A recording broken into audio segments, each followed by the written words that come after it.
사랑하는 정세균 의장님, 그리고 선배 동료 여러분, 사랑하는 국민 여러분, 더불어민주당 비례대표 의원 이재정입니다.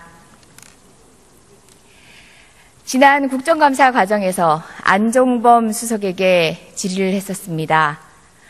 최순실, 박근혜 게이트의 진상에 대해서 물었습니다. 모른다고 했습니다. 비호하기 급급했습니다. 지금 어디 있습니까? 구치소에 계십니다. 예, 김기춘 실장님, 최순실 모른다 했습니다. 증거를 대놓고 물었더니 표변하여 말을 바꾸셨습니다. 주요 공직에 계셨던 분치고는 너무 초라한 뒷모습들이었습니다. 여기 계신 관료 여러분도 무관하지 않습니다. 100번 양보하여 그 직에 있는 동안 있었던 일에 대해서는 정치적 책임에서 자유롭지 않습니다. 부역자라는 말에 발끈하셨던 강요분도 있으셨던 것 같지만 충분히 그 이상의 말도 마땅한 일이었습니다. 최순실 박근혜 게이트가 정부 곳곳에 손을 끼치지 않은 곳이 없었습니다.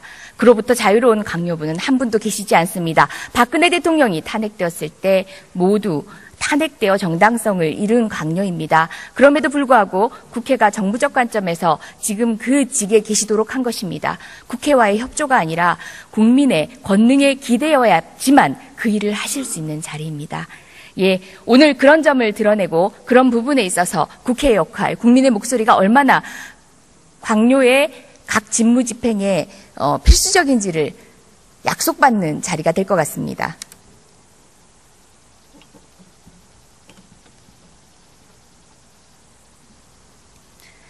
국민안전처 장관님 나와주십시오.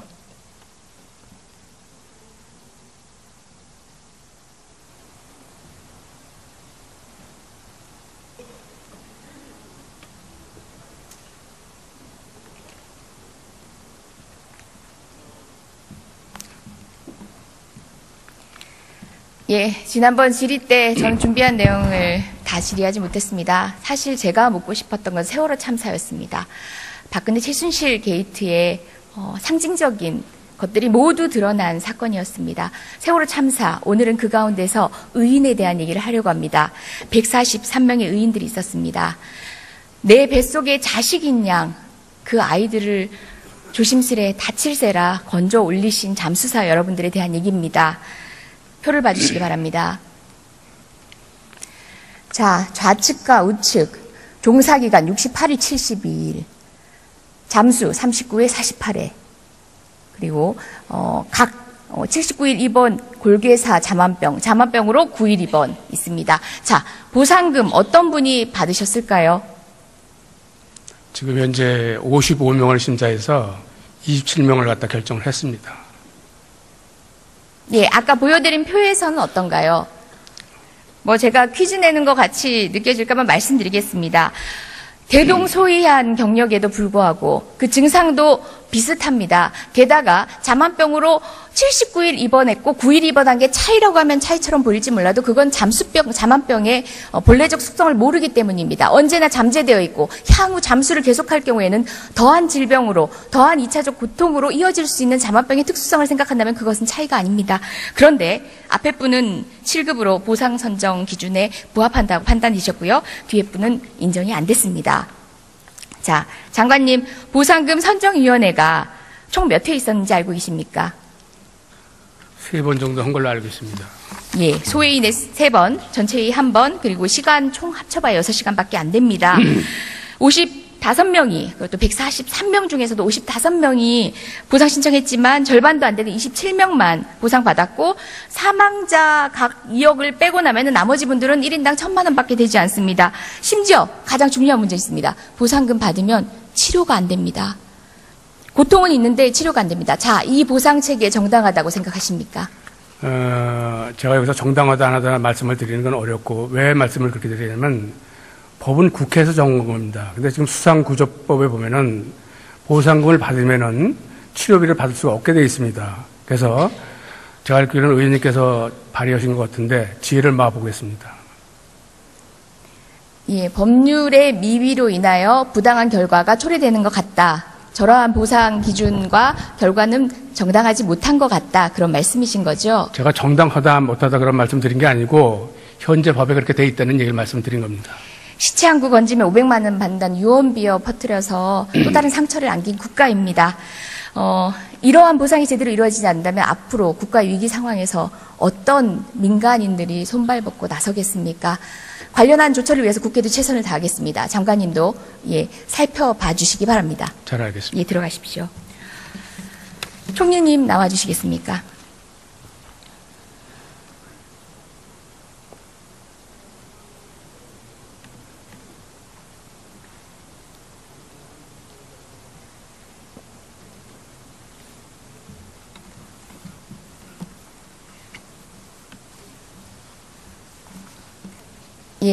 저도 질의응답하고 싶습니다. 대정부 질의는 드러내는 것입니다. 저희는 지금 형사상 검사가 피고인에게 뭔가를 묻고 도망가고 하는 과정이 아니기 때문에 본인에게 서로 책임이 주어지고 형사상 처벌이 될 우려가 있다고 할지라도 답변을 하시는 게 온당하다는 생각입니다. 그런 자세로 임명해 주실 걸로 생각하겠습니다. 권한대행 그 직무범위 어떻게 생각하십니까? 현상 유지적이지요? 여러 번 말씀을 드렸는데 법학계에서는 여러 가지 의견이 있습니다.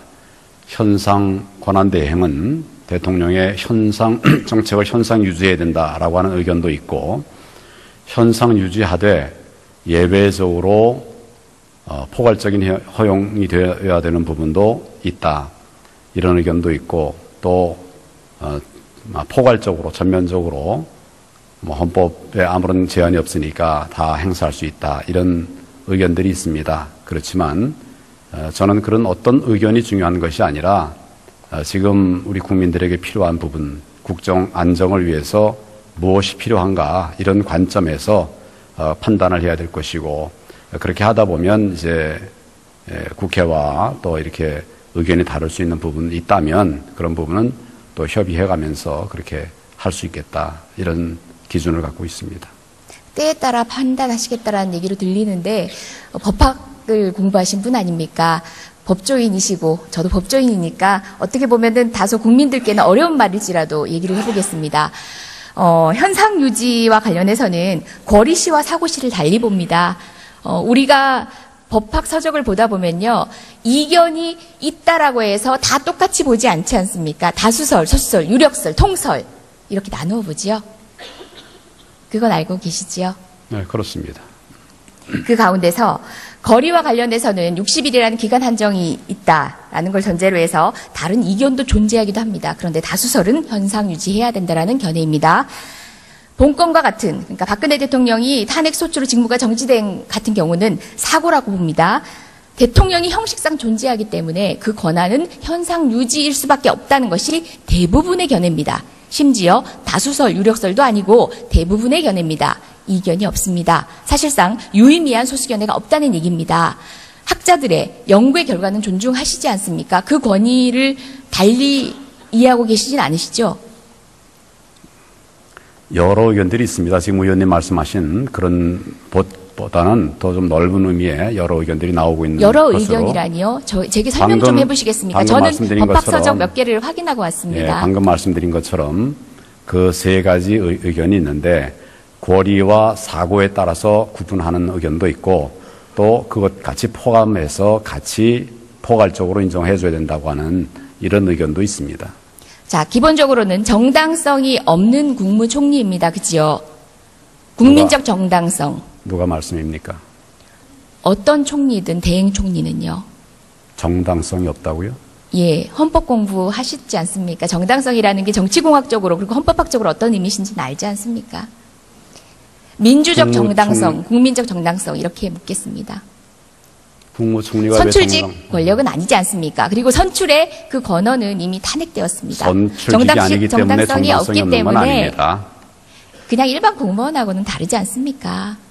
저는 말장난하러 이곳에 있지 않습니다. 그것들은 지금 총리님께서 달리 말씀하셔도 모두가 인정하는 부분입니다. 그렇기 때문에 현상 유지적이어야 하는데, 사드, 한일, 위안부, 그리고 역사 교과서는 현상 유지가 아니라 총리님의 정책을 시행하는 것입니다.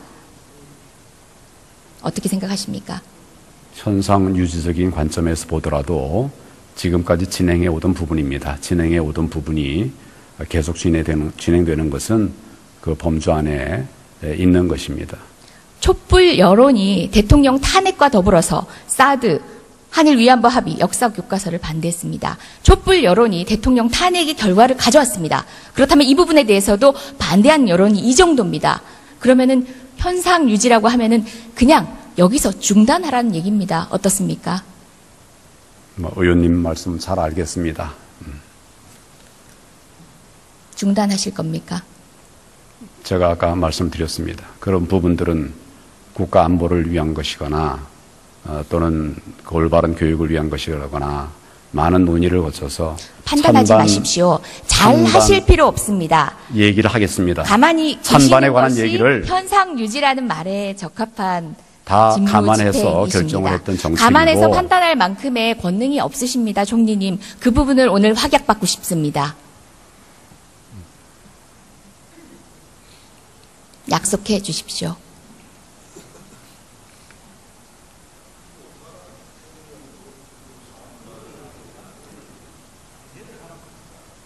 뭐 얘기를 할까요? 네. 얘기 중간에 끊지 않아 주셨으면 좋겠습니다. 길게 하십시오. 그동안 쭉 여러 가지 의견들을 들어서 어려운 그런 국정과제를 세웠고 또 이슈를 논의해서 결정들을 했던 그런 것이 국가 안위와 또 우리 민생을 위한 것이고 또 우리나라의 미래를 위한 것이라고 한다면 이런 것은 꼭 해야 되겠다. 이렇게 해서 그동안 결정을 해서 진행을 해온 부분들이 있습니다. 이런 부분들을 유지하는 이런 것들이 필요한 그런 부분들은 그렇게 해나가도록 하겠습니다. 지금 한 문장에서도 여러 가지가 모순이 되고 있어요. 미래를 위한 고민은 황 총리님이 하실 게 아니라 차기 대통령께서 하시는 겁니다. 현상 유지란 말과는 너무 상반된 얘기입니다. 현상 유지, 사전적 의미는 지금의 상태를 그대로 버티어 나가는 겁니다. 최소한의 조치만 하는 겁니다. 구멍 뚫리면 살짝 막으시면 됩니다. 지금 말씀하신 고민들은 대통령께 맡겨주십시오. 황 총리님의 권한이 아닙니다. 자, 지난번 현안 질의에서 황 총리님이 최순실을 찌라시 보고 알았다고 답변했습니다. 저 놀랐습니다. 두 번 놀랐습니다. 먼저 일국의 총리가 비선 실세자 보안손님을 찌라시 보고 알았다는 거, 이건 정말 무능한 겁니다. 근데 두 번째로는 거짓말이라서 놀랐습니다. 이건 정말 유능한 거짓말장이가 되는 건데요. 둘 중에 어느 걸 선택하실지 모르겠지만 드러난 증거는 유능한 거짓말장이를 가리키고 있습니다. 어떻게 생각하십니까? 최순실 찌라시 보고 알았습니까? 의원님의 무능이라는 말씀도 거짓말이라는 말씀도 다 동의할 수 없습니다. 최순실이 국정을 농단할 때 어느 지위에라도 계시면 100번 양보해서도 책임을 지는 게 고위 관료의 온당한 자세입니다. 그것이 억울하다고 생각하시면은 직을 내놓으시고 항변하시면 됩니다. 관련되고 연루되고 그간 정들었던 대통령님을 비호하고 싶으면 직을 내놓으시고 하시면 됩니다. 그 자리에서 하실 말씀이 아닙니다. 저는요, 국정농단 사태에 책임이 없는 야당 의원이지만 저는 국민께 너무 죄송합니다. 저는 꾸벅 죄송하다고 말씀드리고 싶습니다. 근데 왜 총리님은 말씀을 못 하십니까? 저 정말 죄송합니다. 그런데 대통령은 탄핵 전 소추가 제 돼 무능이 있고 부끄럽습니다. 탄핵 왜 이 소추가- 사태가 될 때까지 못 막았는지 제 무능이 부끄럽습니다. 총리님은 어떠십니까?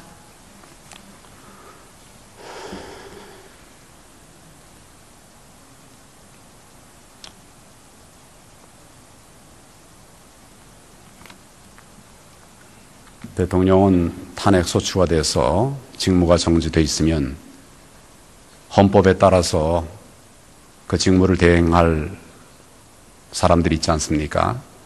그 사람들이 다 안 하겠다고 그러면 이 나라는 그냥 팽개쳐도 되는 겁니까? 정말 무거운 마음을 가지고 이 일을 하고 있습니다. 같이 좀 도와주시고 국민들에게 힘을 주시고 정말 도와드리고 싶어서 얘기를 좀 드린 끝내게 좀 말씀입니다. 해주세요. 얘기를 좀 끝나게 좀 해주세요. 네, 말씀하십시오.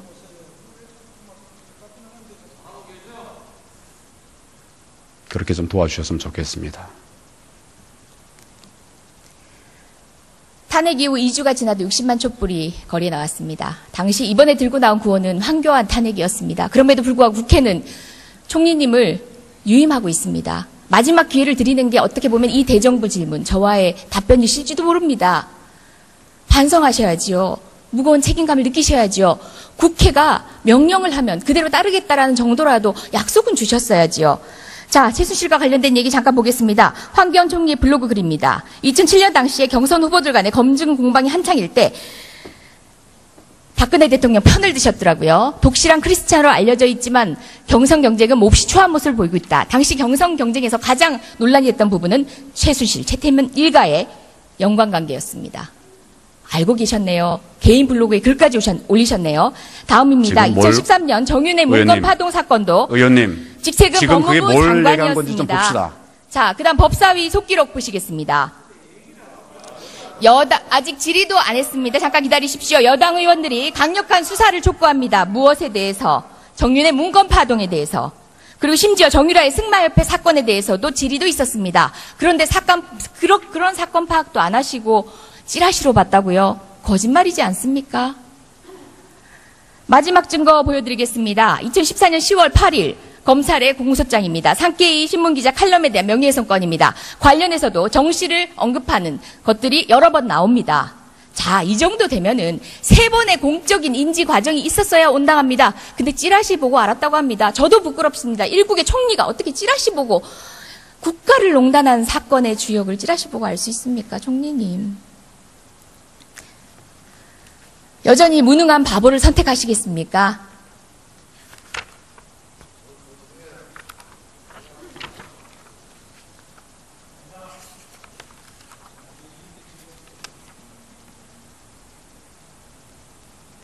세 가지 증거에 대한 의견을 묻습니다. 다시 좀 보여주시죠. 제가 잘 못 봤습니다. 저하고 아무 관계가 없는 것을 보여주신 것 같습니다. 다시 한번 보여주세요. 아니요, 잠시만요. 제가 언급하면 보여주시고요.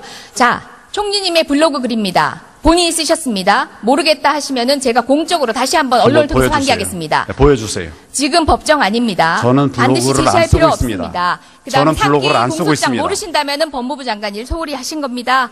예. 그다음에 정윤회 문건 파동 때도 직에 계셨습니다. 관련된 언급 내용 모르셨다는 게 말이 안 되지 않습니까? 세 건에 대해서 본인이 아시는지 모르시는지.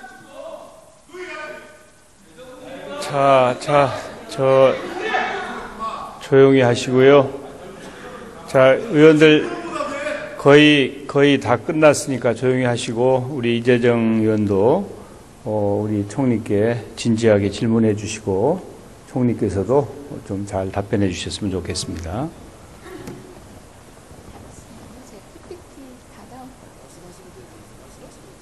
PPT를 제일 마지막 의전 장면으로 좀 바꿔주시겠어요? 의전 장면.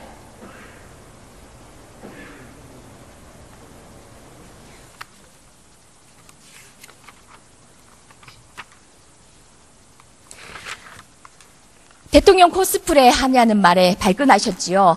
첫 번째 장면 보십시오. KTX 플랫폼입니다. 자동차 들어갔습니다. 저기서 총리님 내리셔서 KTX 바로 타십니다. 구로노인 종합복지관에서 엘리베이터 내려오신 노인분들 보이시나요? 총리님 타시느라고 엘리베이터는 서 있습니다. 충북 오송역 버스 승강장 마찬가지입니다. 지금도 혹시 그 권위를 누리고 싶으신가요? 차라리 반성해 주십시오. 그렇게 모르쇠로 일관하고 계셨던 분들 구치소에 계시고 그 부끄러움을 지금은 느끼고 계십니다. 총리를 비롯한 여기에 강요 여러분들은 그런 뒷모습을 보이지 않길 간절히 바랍니다. 들어가십시오.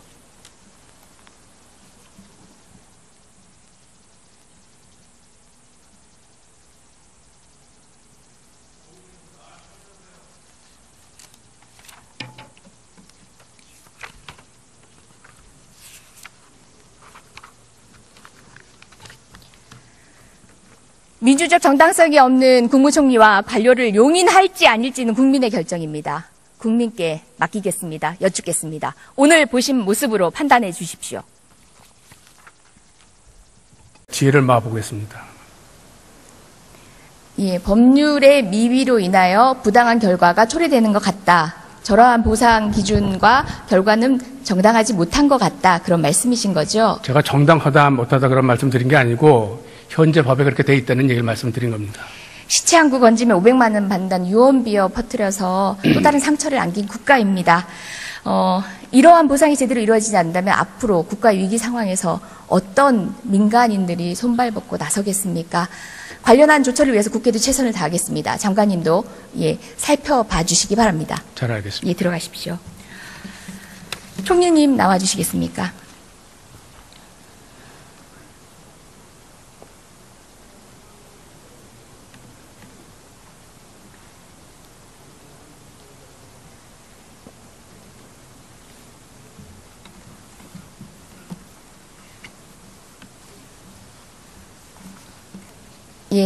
저도 질의응답하고 싶습니다. 대정부 질의는 드러내는 것입니다. 저희는 지금 형사상 검사가 피고인에게 뭔가를 묻고 도망가고 하는 과정이 아니기 때문에 본인에게 서로 책임이 주어지고 형사상 처벌이 될 우려가 있다고 할지라도 답변을 하시는 게 온당하다는 생각입니다. 그런 자세로 임명해 주실 걸로 생각하겠습니다. 권한대행 그 직무 범위 어떻게 생각하십니까? 현상 유지적이지요? 여러 번 말씀을 드렸는데 법학계에서는 여러 가지 의견이 있습니다.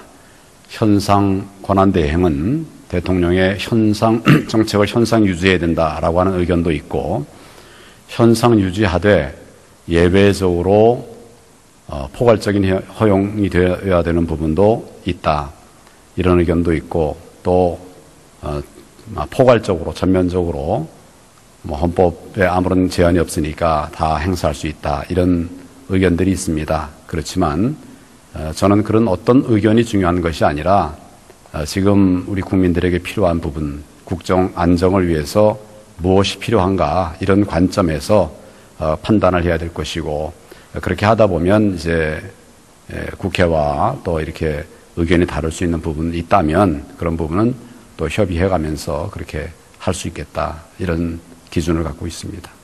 때에 따라 판단하시겠다라는 얘기로 들리는데 법학을 공부하신 분 아닙니까? 법조인이시고 저도 법조인이니까 어떻게 보면은 다소 국민들께는 어려운 말일지라도 얘기를 해보겠습니다. 현상 유지와 관련해서는 권리시와 사고시를 달리 봅니다. 우리가 법학 서적을 보다 보면요, 이견이 있다라고 해서 다 똑같이 보지 않지 않습니까? 다수설, 소수설, 유력설, 통설 이렇게 나누어 보지요. 그건 알고 계시지요? 네, 그렇습니다. 그 가운데서 거리와 관련해서는 60일이라는 기간 한정이 있다라는 걸 전제로 해서 다른 이견도 존재하기도 합니다. 그런데 다수설은 현상 유지해야 된다라는 견해입니다. 본건과 같은, 그러니까 박근혜 대통령이 탄핵 소추로 직무가 정지된 같은 경우는 사고라고 봅니다. 대통령이 형식상 존재하기 때문에 그 권한은 현상 유지일 수밖에 없다는 것이 대부분의 견해입니다. 심지어 다수설, 유력설도 아니고 대부분의 견해입니다. 이견이 없습니다. 사실상 유의미한 소수견해가 없다는 얘기입니다. 학자들의 연구의 결과는 존중하시지 않습니까? 그 권위를 달리 이해하고 계시진 않으시죠? 여러 의견들이 있습니다. 지금 의원님 말씀하신 그런 보다는 더 좀 넓은 의미의 여러 의견들이 나오고 있는 여러 것으로. 의견이라니요? 제게 설명 좀 해보시겠습니까? 저는 법학서적 몇 개를 확인하고 왔습니다. 방금 말씀드린 것처럼 그 세 가지 의견이 있는데, 권리와 사고에 따라서 구분하는 의견도 있고, 또 그것 같이 포함해서 같이 포괄적으로 인정해줘야 된다고 하는 이런 의견도 있습니다. 자, 기본적으로는 정당성이 없는 국무총리입니다. 그치요? 국민적 정당성. 누가 말씀입니까? 어떤 총리든 대행 총리는요. 정당성이 없다고요? 예, 헌법 공부하시지 않습니까? 정당성이라는 게 정치공학적으로 그리고 헌법학적으로 어떤 의미신지는 알지 않습니까? 민주적 정당성, 국민적 정당성 이렇게 묻겠습니다. 수고하는 정세균 의장님, 그리고 선배 동료 여러분, 사랑하는 국민 여러분, 더불어민주당 비례대표 의원 이재정입니다. 지난 국정감사 과정에서 안종범 수석에게 질의를 했었습니다. 최순실, 박근혜 게이트의 진상에 대해서 물었습니다. 모른다고 했습니다. 비호하기 급급했습니다. 지금 어디 있습니까? 구치소에 계십니다. 예, 김기춘 실장님, 최순실 모른다 했습니다. 증거를 대놓고 물었더니 표변하여 말을 바꾸셨습니다. 주요 공직에 계셨던 분치고는 너무 초라한 뒷모습들이었습니다. 여기 계신 관료 여러분도 무관하지 않습니다. 100번 양보하여 그 직에 있는 동안 있었던 일에 대해서는 정치적 책임에서 자유롭지 않습니다. 부역자라는 말에 발끈하셨던 강요분도 있으셨던 것 같지만 충분히 그 이상의 말도 마땅한 일이었습니다. 최순실 박근혜 게이트가 정부 곳곳에 손을 끼치지 않은 곳이 없었습니다. 그로부터 자유로운 강요분은 한 분도 계시지 않습니다. 박근혜 대통령이 탄핵되었을 때 모두 탄핵되어 정당성을 잃은 강요입니다. 그럼에도 불구하고 국회가 정부적 관점에서 지금 그 직에 계시도록 한 것입니다. 국회와의 협조가 아니라 국민의 권능에 기대어야지만 그 일을 하실 수 있는 자리입니다. 예, 오늘 그런 점을 드러내고 그런 부분에 있어서 국회의 역할, 국민의 목소리가 얼마나 강요의 각 직무 집행에 필수적인지를 약속받는 자리가 될 것 같습니다.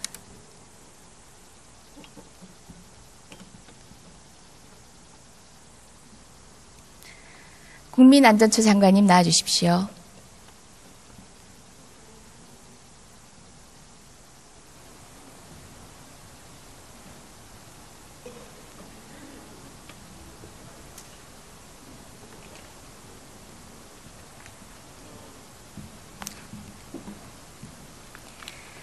예, 지난번 질의 때 저는 준비한 내용을 다 질의하지 못했습니다. 사실 제가 묻고 싶었던 건 세월호 참사였습니다.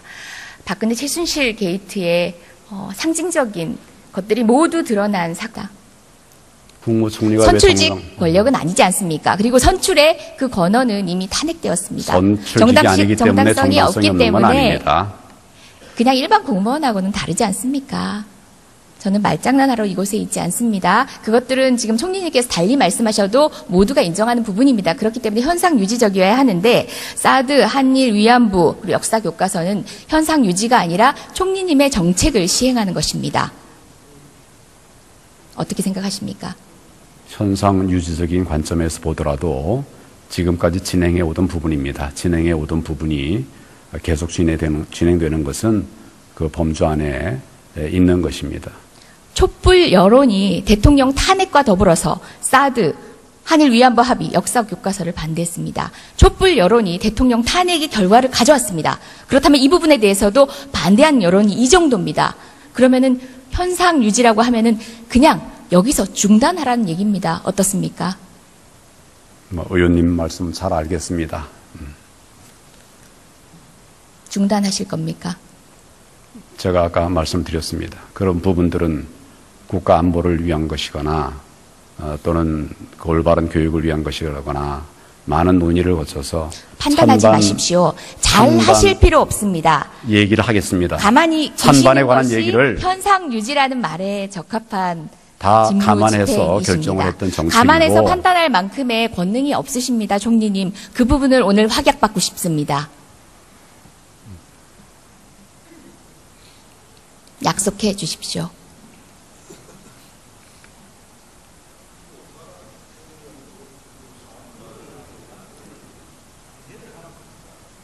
얘기를 할까요? 네. 얘기 중간에 끊지 않아 주셨으면 좋겠습니다. 길게 하십시오. 그동안 쭉 여러 가지 의견들을 들어서 어려운 그런 국정과제를 세웠고 또 이슈를 논의해서 결정들을 했던 그런 것이 국가 안위와 또 건이었습니다. 세월호 참사, 오늘은 그 가운데서 의인에 대한 얘기를 하려고 합니다. 143명의 의인들이 있었습니다. 내 뱃속에 자식인 양 그 아이들을 조심스레 다칠세라 건져 올리신 잠수사 여러분들에 대한 얘기입니다. 표를 봐주시기 바랍니다. 자, 좌측과 우측 종사기간 68일 72일 잠수 39회 48회 그리고 각 79일 입원 골괴사 잠만병으로 9일 입원 있습니다. 자, 보상금 어떤 분이 받으셨을까요? 지금 현재 55명을 심사해서 27명을 갖다 결정을 했습니다. 예, 아까 보여드린 표에서는 어떤가요? 제가 퀴즈 내는 것 같이 느껴질까봐 말씀드리겠습니다. 대동소이한 경력에도 불구하고 그 증상도 비슷합니다. 게다가 자만병으로 79일 입원했고 9일 입원한 게 차이라고 하면 차이처럼 보일지 몰라도 그건 자만병의 본래적 속성을 모르기 때문입니다. 언제나 잠재되어 있고 향후 잠수를 계속할 경우에는 더한 질병으로, 더한 2차적 고통으로 이어질 수 있는 자만병의 특수성을 생각한다면 그것은 차이가 아닙니다. 그런데 앞에 분은 7급으로 보상 선정 기준에 부합한다고 판단이셨고요. 뒤에 분은 인정이 안 됐습니다. 자, 장관님, 보상금 선정위원회가 총 몇 회 있었는지 알고 계십니까? 3번 정도 한 걸로 알고 있습니다. 예, 소회의 3번, 전체회의 1번, 그리고 시간 총 합쳐봐야 6시간밖에 안 됩니다. 55명이, 그것도 143명 중에서도 55명이 보상 신청했지만 절반도 안 되는 27명만 보상받았고, 사망자 각 2억을 빼고 나면 나머지 분들은 1인당 1,000만 원밖에 되지 않습니다. 심지어 가장 중요한 문제 있습니다. 보상금 받으면 치료가 안 됩니다. 고통은 있는데 치료가 안 됩니다. 자, 이 보상체계 정당하다고 생각하십니까? 제가 여기서 정당하다 안 하다 말씀을 드리는 건 어렵고, 왜 말씀을 그렇게 드리냐면, 법은 국회에서 정한 겁니다. 근데 지금 수상구조법에 보면은 보상금을 받으면은 치료비를 받을 수가 없게 되어 있습니다. 그래서 제가 알기로는 의원님께서 발의하신 것 같은데,